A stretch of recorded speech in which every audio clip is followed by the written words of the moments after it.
كما أدعو شركات كورية جديدة لدخول السوق المصرية والاستفادة مما يتيحه من فرص واعدة.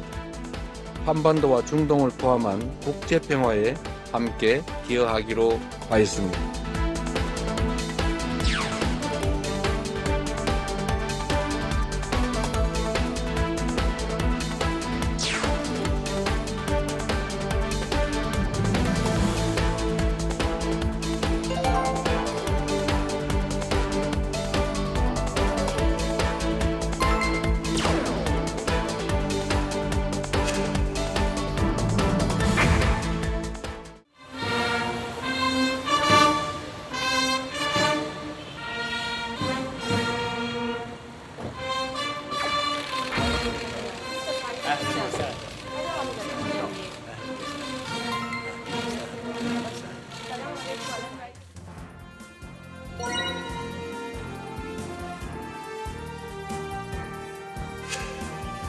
إنه لمن دواعي سروري أن نرحب بفخامة الرئيس لي في زيارته الأولى لمصر التي تأتي في إطار الرغبة المشتركة لدفع العلاقات بين البلدين قدما وتتزامن مع الاحتفال هذا العام بمرور 3 عقود على تدشين العلاقات الدبلوماسية بين مصر وجمهورية كوريا. كما أدعو شركات كورية جديدة لدخول السوق المصرية والاستفادة مما يتيحه من فرص واعدة. 우리는 최근 한반도 및 중동의 상황에 대해 심도 있는 논의를 하였습니다. RCC 대통령께서 한반도 평화 공존과 공동 성장의 새 시대를 열겠다는 우리 정부의 노력을 높이 평가하며 이를 전적으로 지지한다고 말씀해 주셨습니다. 우리는 한반도와 중동 지역 평화를 위한 서로의 역할을 지지하며 동시에 국제 평화를 위해 계속 연대하기로 하였습니다. 경제 협력 확대를 위한 제도적 기반을 마련하기 위해 한 이집트 포괄적 경제 동반자 협정 즉 세파 추진을 위한 공동 선언문에 서명하였습니다. 네, 자 이재명 대통령과 정상회담 이후에 어떤 공동선언문 발표 보셨습니다.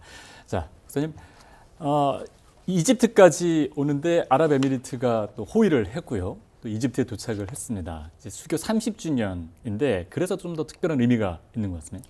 네, 사실 이집트와 저희 이제 한국 간의 역사는 상당히 교류 역사가 깊습니다. 네. 사실 30년이라고 하지만 그 이면의 역사는 상당히 깊거든요. 예. 네. 그래서 실제적으로 저희는 30년이라고 수교는 하지만 이전에 예를 들면 이제 한국 전쟁 이후에 최초로 한국을 승인했던 우호적인 국가가 이집트였고, 그렇군요. 그리고 한국이 이제 석유 파동 이후에 이제 중동 산유국들에 진출할 때 교두보가 되어 주었던 국가가 또 이집트이기도 합니다.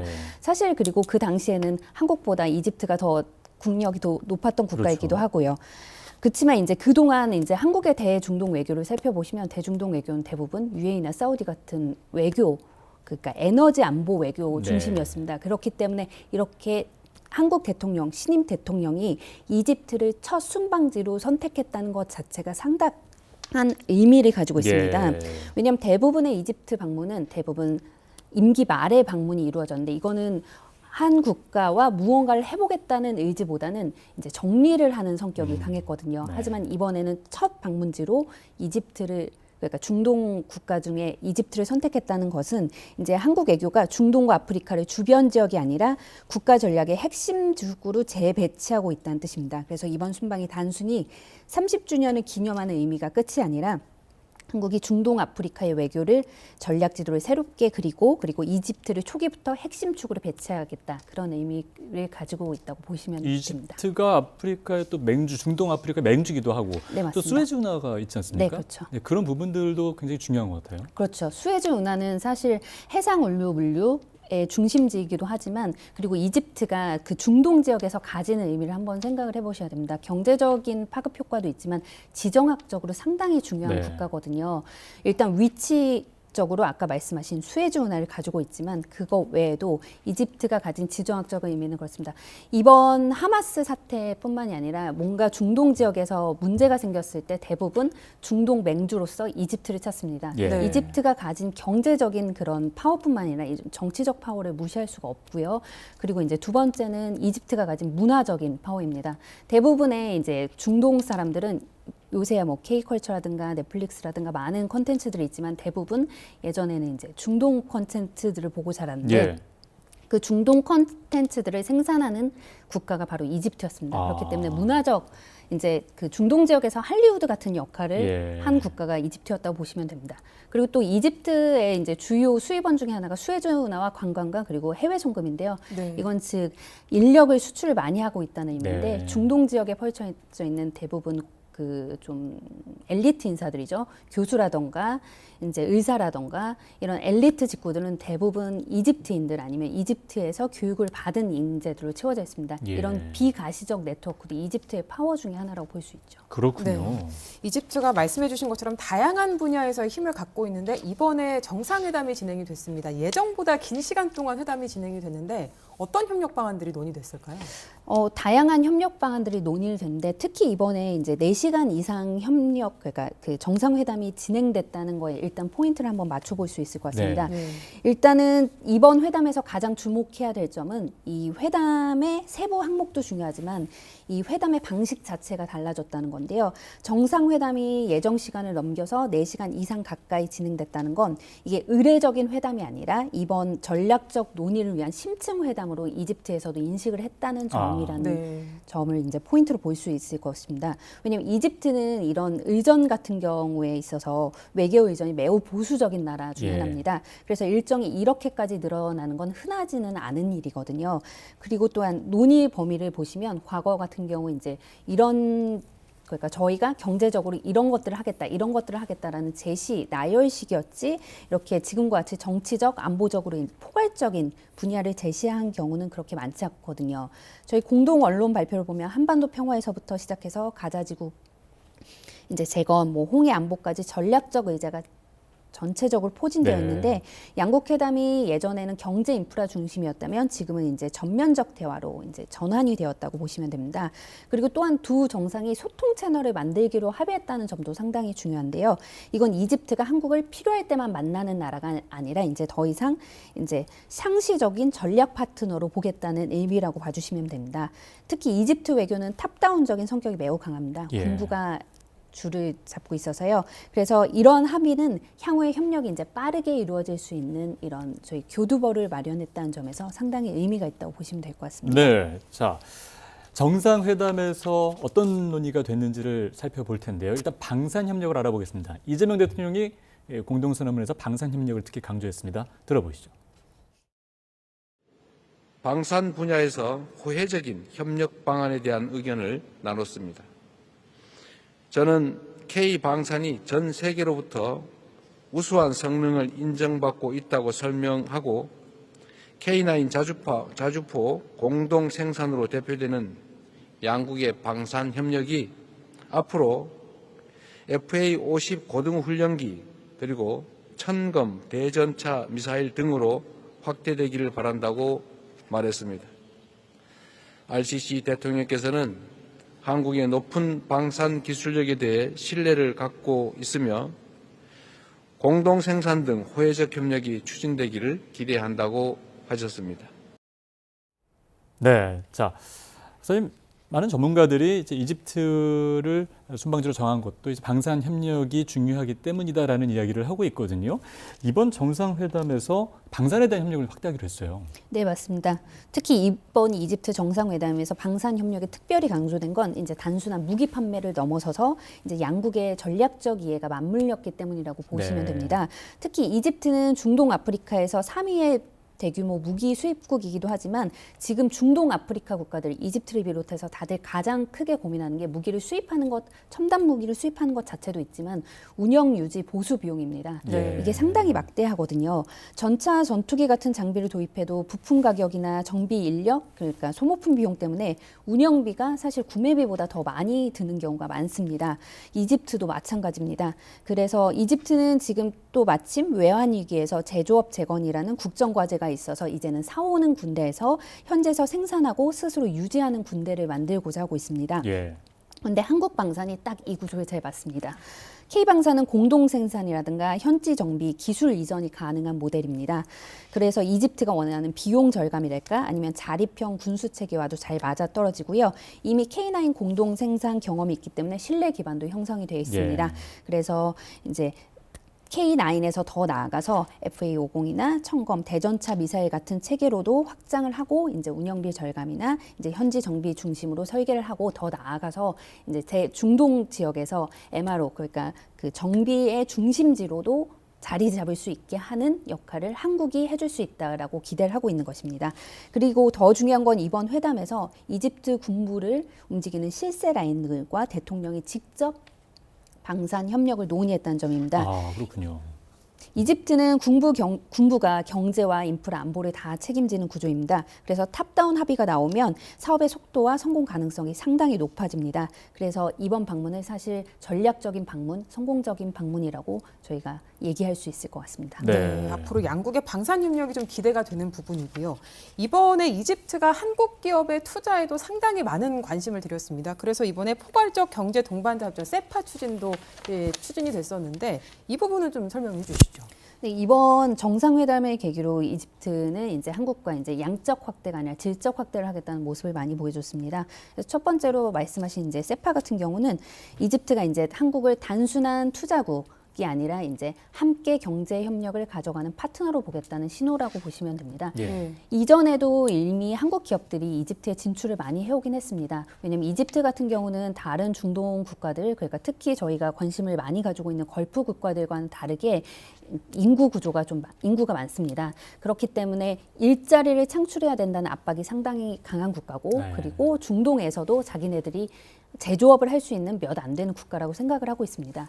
그에 딱 걸맞는 파트너가 한국이라고 생각을 하고 있었고 기존의 삼성전자라든가 LG전자 뭐 현대로템, 한화에어로스페이스 등 다양한 한국 기업들이 이미 가서 해외 현지 생산 기반을 마련하고 있었고요. 예. 특히 이번 세파 협정이 체결됨으로써 이제 단순히 저희가 이집트 시장을 공략하는 것뿐만 아니라 이집트가 가지고 있던 기존의 망을 활용해서 북아프리카 지역이라든가 이제 더 넓게 저희가 이제 그 외연을 확장할 수 있는 저희로서는 그런 가능성을 가지게 됐고 이집트 입장에서도 한국의 생산 기지를 기반으로 삼아서 같이 함께 북아프리카 내에서 생산 기지로 자리 잡겠다는 그런 전망을 가지고 저희와 이제 함께 협력을 하고 있는 거죠. 가자지구 재건도 이야기가 됐거든요. 네, 맞습니다. 가자지구 재건 참여 요청도 매우 중요한 대목 중에 예. 하나인데요. 사실 재건 사업은 단순히 인도적인 사업이 아니라 이제 저희가 전력이나 교통, 주거, 통신, 도시계획까지 수십억 달러 규모의 초대형 개발 시장입니다. 그래서 사실 이 가자 재건 시장만으로도 어떻게 보면 제2의 중동 붐을 기대해 볼 수 있는 큰 시장이고 한국 기업에 있어서 이제 장점은 이집트가 이미 이제 기존 신수도라든가 이런 인프라 사업에 있어서 그 중국과 많이 협력을 해왔었긴 한데 중국과의 협력에 있어서 약간 피로감을 느끼고 있었다는 네. 점입니다. 중국 같은 경우는 물론 이제 그 아시다시피 인프라를 지어주긴 하지만 그로 인해 이제 상대적으로 가져가는 측면들이 많았던 예. 것도 있고 그리고 그 인프라의 그 겉모습 자체는 상당히 출중하지만 내부 설비라든가 이런 것들이 상당히 좋지 않았다든가 아니면 그렇죠. 이제 보안 문제 이런 것들이 네. 있었거든요. 그렇지만 이제 한국에는 이제 스마트 시티나 전력망, 철도 이런 것들이 상당히 우수하다고 평가를 하고 있기 때문에 이집트에서도 이제 한국과 이제 재건 사업에 있어서 가장 선호하는 참여국 중에 하나가 될 수 있을 것 같습니다. 네, 그 말씀하신 대로 이미 이집트의 전동차 사업이라든가 굉장히 알려져 있는 성공적인 사업들이 있기 때문에 앞으로 협력이 더 기대가 되는 부분인 것 같습니다. 그리고 이재명 대통령이 압델 파타 알시시 대통령에게 내년에 한국에 와달라라고 요청을 했어요. 만약에 오게 되면 한 10년 만에 이집트 대통령의 방한이라고요? 네, 맞습니다. 사실 이번 방한 요청의 의미는 그래서 단순히 방문을 해 주십시오 아니면 일정을 조율해 주십시오라는 의미보다는 한국이 이집트의 관계를 이제 재배치했다는 상징적 의미로 봐주시는 게 네. 제일 정확할 것 같습니다. 한국과 이집트는 사실 그 기존의 교역 규모에 비해서 정상간 왕래는 매우 드물었었습니다. 이 LCC 대통령이 온다면 이번에 10년 만에 첫 정상 방문인데 이 정도 간격이면 사실 양국 간 관계가 기존의 정상급 레벨에서 관리되는 관계라고 보기에는 어려웠다고 보시는 게 좋을 것 같습니다. 그렇기 때문에 이번 요청은 그러한 공백을 해소하면서 관계 관리 방식을 차관이나 장관급, 실무급에서 이제 정상급 컨트롤 타워로 승격하겠다는 의미거든요. 네.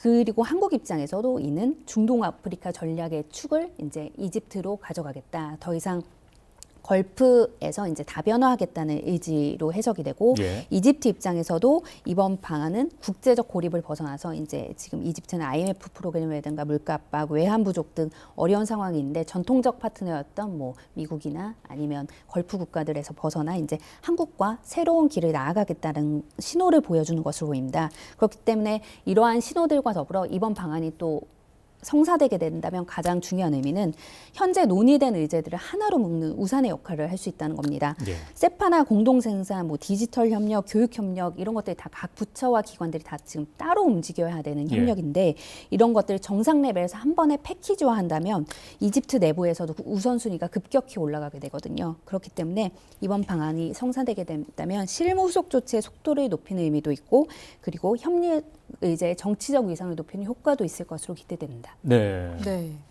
이번에 이 문화 협력과 관련된 MOU도 좀 체결이 됐었습니다. 이번에 K 할랄푸드 홍보가 이루어졌다고 하는데 어떤 내용인가요?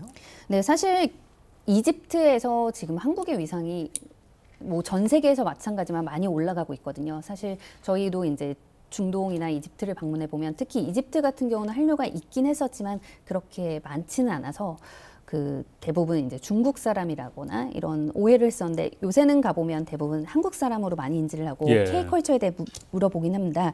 사실 이번 K 할랄푸드 언급도 단순한 식문화 소개가 아니라 이제 중동에서 벌어지고 있는 한국풍과 문화적 변혁 흐름을 겨냥한 외교적 메시지라고 봐주시는 게 좋을 것 같습니다.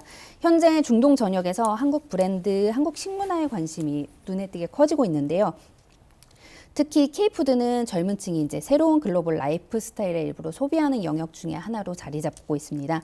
이러한 상황에서 저희가 이번에 K 할랄푸드를 소개한 건 단순히 사적인 교류를 넘어서 한국의 문화와 산업이 현지 정서와 어떻게 조화를 이룰 수 있는가를 보여주는 실험적 제스처였다고 볼 수 있는데요. 또 하나 중요한 건 중동에서는 이제 문화적 정서적 신뢰가 먼저 기반이 돼야만 경제, 기술, 투자 협력으로 이어질 수 있습니다. 예. 그렇기 때문에 이런 문화 경제 연동 구조를 위해서도 이번 K 할랄푸드가 새로운 그 교두보를 놔주는 장치를 했다고 봐주시면 될 것 같습니다. 네. 자, 이재명 대통령이 이제 국영신문이죠. 알 아흐람에 기고를 했는데 물론 공동선언문 발표라든가 이런 걸 통해서 알 수도 있겠지만 이런 신문을 통해서 앞으로 대한민국이 어떻게 하겠다라는 걸 밝히지 않습니까? 굉장히 긍정적인 부분이 많이 들어가 있어요. 네, 맞습니다. 이번 기고문은 단순한 환영이나 이런 수사적 표현이 아니라 이 정상회담, 이제 앞으로 한 이집트 관계를 어떻게 끌고 나갈지에 대해 밝힌 이제 정책적 선언문적 성격이라고 봐주시면 될 것 네. 같습니다. 먼저 한강의 기적을 나일강의 기적으로 표현을 했는데 이러한 것들은 한국과 이집트가 경제 재건에 있어서 산업화에 있어서 전략적 파트너가 되겠다는 의미를 담고 있습니다. 예. 이집트는 지금 비전 2030이라든가 신행정 수도, 제조업 재건 등 국가적 대전환을 모색하는 시기이기 때문에 한국의 압축 성장 모델을 배우려는 수요가 매우 큽니다. 이러한 메시지는 그러한 메시지에 대한 대응이라고 볼 수 있습니다. 그리고 두 번째로는 대통령의 기록 문화나 이제 큰 강을 기반으로 하는 발전 역사, 전략적 요충지 이런 표현들을 사용하셨는데 네. 여기서 공통점을 강조한 것도 매우 의미가 있습니다. 양국이 이러한 리스크를 기회로 이러한 경험을 공유해 온다는 것을 부각한 거고 이러한 점을 기반으로 해서 외교 안보 협력을 넓힐 수 있는 철학적 기반을 제시한 것이거든요. 그래서 결국 기고문의 핵심을 잘 살펴보시면 이집트 2030 비전 2030의 신뢰할 만한 파트너는 바로 한국이다. 그렇기 때문에 한국과 함께 장밋빛 미래를 펼쳐나가자라는 기고를 단순히 산업 기업이나 정치에 대한 메시지가 아니라 사회 전체, 정부나 사회, 산업계, 청년층 전체에 확산시키고자 하는 의도가 있었다고 봐주시면 될 것 같습니다. 네.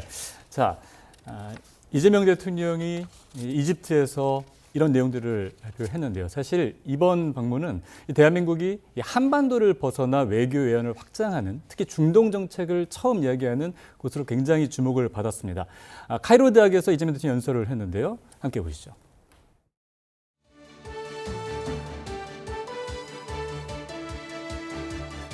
아살람 알라이쿰.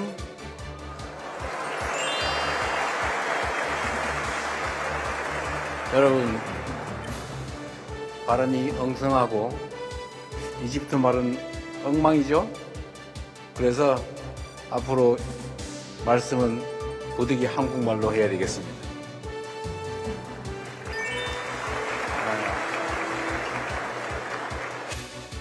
이집트의 위대한 문명을 보러 가는 대신에 ummu al 자미앗 al 이스리야라 불리는 이곳 카이로 대학교로 달려온 이유가 무엇이겠습니까? 바로 양국 관계의 미래를 열어갈 든든한 주역, 바로 여러분을 만난 일이 인류 최고의 문화유산을 눈으로 보는 것보다 더 설레고 더 많은 영감을 주기 때문입니다.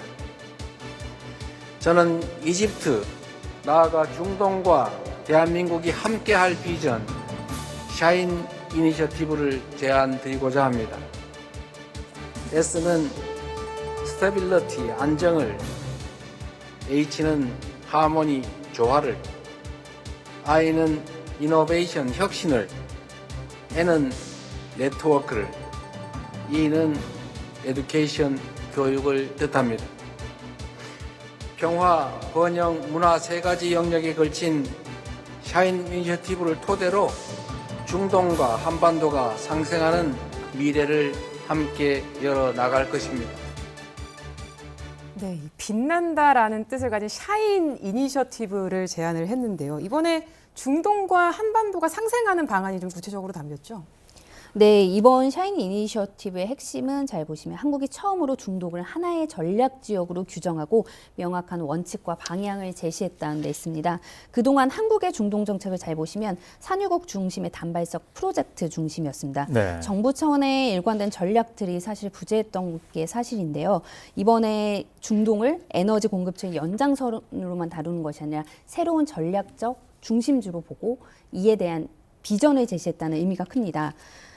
특히 글로벌 외교 경제 핵심 파트너로 중동을 정의했다는 게 매우 중요한데요. 특히 주목할 점은 중동을 예전까지는 하나의 중동으로 봤었습니다. 예. 그냥 중동 그리고 산유국. 하지만 이제는 국가별 경제 구조나 이제 전략에 맞춰서 차별화된 협력 방식으로 우리가 나아가겠다라고 선언했다는 점. 예를 들면 UAE 같은 국가는 혁신 투자 중심. 그리고 이집트 같은 경우는 제조업, 재건, 인구 문제 중심 이런 식으로 협력 방식이 다를 수밖에 없는데 이러한 방식에 맞춰서 우리가 실제로 전제적으로 접근하겠다라는 게 매우 중동 정책에서 실용적이고 이례적인 변화입니다. 이러한 차별적인 전략 이행의 틀이 이번에 샤인으로 나타났고요. 결국 이번 구상은 특정 사업을 나열한 게 아니라 평화, 미래 산업, 인적 교류라는 세 축에서 한국과 중동이 함께 성장하겠다는, 즉 앞으로 한국과 중동이 어떤 방식으로 성장해 나가겠다라고 하는 관계를 설정하는 대중동 로드맵이라는 점이 중요합니다. 네, 이번 카이로 대 연설을 보면 한강과 나일강, 또 한반도 평화, 중동 평화 이런 부분으로 공감대를 얻을 수 있는 단어들을 이렇게 좀 뽑아냈거든요. 이 관계의 이런 부분들을 좀 적극적으로 좀 입히는 것 같아요. 네, 사실 이번에 역사적 공감대를 이렇게 강조한 이유는 그저 감성적 메시지를 던진 게 아닙니다. 사실 중동이라는 지역의 정치, 문화적 특성을 정확히 겨냥한 언어라고 봐주시면 될 것 같습니다. 중동에서는 정책이나 협력이 흔히 계약이 아니라 이제 관계를 기반으로 움직이는 경우가 많습니다. 그렇기 때문에 경제 안보 협력이 실제로 실행되려면 상대국 지도자가 이 나라는 우리나라와 역사적으로 통한다라든 정서적 신뢰감을 가지고 있어야 됩니다. 네. 이게 없으면 세파나 방산이나 재건산업도 문서로는 합의되지만 실제로 이행되지 않는 경우가 상당히 많습니다. 이집트의 경우가 특히 그런데 군부 대통령 중심의 탑다운식 정치 구조에서 최고 지도자의 신뢰가 곧 사업 실행력이고 역사적 공감되는 바로 그 신뢰의 근거가 될 수 있습니다. 이번 연설에서 한국 이집트 간의 식민 경험이라든가 강대국 사이에서의 생존, 뭔가 평화를 스스로 만들어냈다는 역사, 이런 공통된 경험을 짚은 것은 이제 이집트에게 한국은 이제 근본적으로 우리를 이해하는 나라다. 그러니까 이집트를 이해하는 나라다라는 신호를 준 것이고, 한국과 이집트의 관계가 단순히 이제 협력적인 관계가 아니라 상호 부채감이 있는 관계다라는 것을 이제 제시를 해줌으로써 이제 앞으로 협력을 빠르게 진행시키고자 하는 이제 동력의 밑거름을 깔아주는 작업이었다고 봐주시면 될 것 같습니다. 예. 이번에 이재명 대통령이 이집트는 처음으로 이제 방문한 아프리카 국가였는데요. 이번에 이제 중동 순방을 다니면서 중동과 아프리카 국가들 그리고 글로벌 사우스와의 외교 관계도 한층 중요해질 것 같은데 이 부분도 한번 짚어주시죠. 네, 사실 이번 이집트 방문이 갖는 의미는 첫 아프리카 방문이 아니라 이제 지금 국제 질서가 바뀌는 속에서 한국이 새로운 외교 지도를 다시 그리기 시작했다는 데 있다고 봐주시면 될 것 같습니다. 예. 지금 전 세계에서 글로벌 사우스가 매우 중요하게 떠오르고 있는데요. 특히 중동과 아프리카의 전략적 가치가 높아지고 있습니다. 그 이유는 단순히 인구 증가나 자원 때문만이 아니라 앞으로의 새로운 국제 규칙이 이 지역에서 만들어지고 있기 때문입니다. 중동은 에너지 전환이나 수소 데이터 전환의 핵심 지역일 뿐만 아니라 아프리카는 향후 20년 안에 세계 인구 증가의 3분의 1을 차지할 지역입니다. 결국 세계에서 가장 빠르게 성장하는 지역이 될 거라는 의미인데요. 그리고 또한 이 지역은 G20이나 브릭스, 이제 아프리카 연맹 같은 국제 규범 논의의 새로운 축으로 부상도 하고 있습니다. 이러한 변화 속에서 한국이 이제 아프리카 중동을 확장 외교의 독립된 축으로 설정했다는 것은 결국 이제 기존의 미국이나 유럽 중심의 외교만으로는 미래 성장 동력이 이제 한계에 이르렀다는 판단이 있었기 때문입니다. 그렇기 때문에 이번 방문은 한국이 새로운 시장, 새로운 파트너, 새로운 외교축을 설정하는 과정이라고 봐주시면 될 것 같습니다. 그렇군요. 자, 이렇게 아프리카가 중요하다. 사실 오래전부터 아프리카의 중요성은 많이 나왔었는데 이번에 사실 한국이 이렇게 이집트를 방문하면서 아프리카로 외연을 확장한다는 것은 이제 한국도 그쪽에서 원하는 것들을 줄 수 있는 어느 정도 외교적인 실력이 올라왔다. 이렇게 좀 평가할 수 있을 것 같습니다. 자, 이번 방문 이후에 이재명 대통령이 남아프리카 공화국으로 가는데 이제 G20이 그곳에서 열립니다. 거기서 실용 외교가 펼쳐질 텐데 뭐 여러 가지 많은 회담이 있을 것 같아요. 네, 맞습니다. 특히 올해 다자 외교의 이제 마무리라는 관점에서 보면 이번 G20 참석은 단순한 회의 참가를 넘어서 한국 외교의 방향 전환을 가장 분명하게 보여주는 장면이라고 보시면 될 것 같습니다. 네. 첫째로 먼저 아프리카 방문 자체가 메시지가 될 수 있습니다. 한국 대통령이 취임 첫 해, 그것도 G20을 계기로 남아공이라는 핵심 아프리카 국가를 방문했다는 것은 한국 외교가 더 이상 이제 전통적인 강대국 중심이 아니라 성장성과 미래성을 기준으로 외연을 넓히겠다는 의미입니다. 아프리카는 세계 경제의 마지막 성장 엔진으로 평가받는 데다가 한국의 미래 산업, 배터리나 수소, 첨단 제조와 직결된 지역이기 때문에 경제 안보 차원에서도 매우 중요한 방문입니다. 예. 두 번째로 다자 외교에서 한국 이상이 의제를 수용하는 입장에서 의제를 이제 발의하는 입장으로 바뀌었다는 점입니다. 취임 후 G7, 유엔 총회, 에이펙 의장국 등 주요 무대에서 한국이 연속적으로 참여를 했고 이번 G20에서도 한국이 직접 제안한 의제들이 준비되었었습니다. 이는 한국이 이제 수동적이지 않고 이제 능동적인 참여자로 움직이기 시작했다는 신호입니다. 또 셋째로는 한국 외교가 이제 다층화되고 있다는 점인데요. 예. 그동안 한국 외교는 미국, 중국 중심의 양자 외교에서 가장 큰 영향을 받았지만 지금은 이제 여러 층위로 확장을 하려는 모습들이 보입니다. 선진국과는 예를 들면 기술안보, 중동과는 에너지 방산 투자, 그리고 아세안과는 공급망 디지털, 아프리카와는 광물 미래 시장 이런 식으로 한국 외교가 위험을 분산하고 선택지를 넓히는 방향으로 재편되고 있습니다. 이번 순방의 결정적 특징은 이러한 지역을 하나의 공간으로 보았다는 점인데요. 그래서 한국이 이런 에너지나 방산, 공급망, 디지털과 같이 우리가 경쟁력을 가진 우리만의 아젠다를 중심으로 지역 간 협력을 설계한다는 시도입니다. 하지만 이번 다자 외교가 무언가를 이제 성과가 완성됐다는 의미라기보다는 사실 첫 발, 그러니까 한국 외교가 이제 다극화된 국제 질서 속에서 어떻게 앞으로 나아갈지 첫 발을 떼는 시도라고 볼 수 있는데요. 그런 의미에서 의미가 있다고 볼 수 있겠습니다.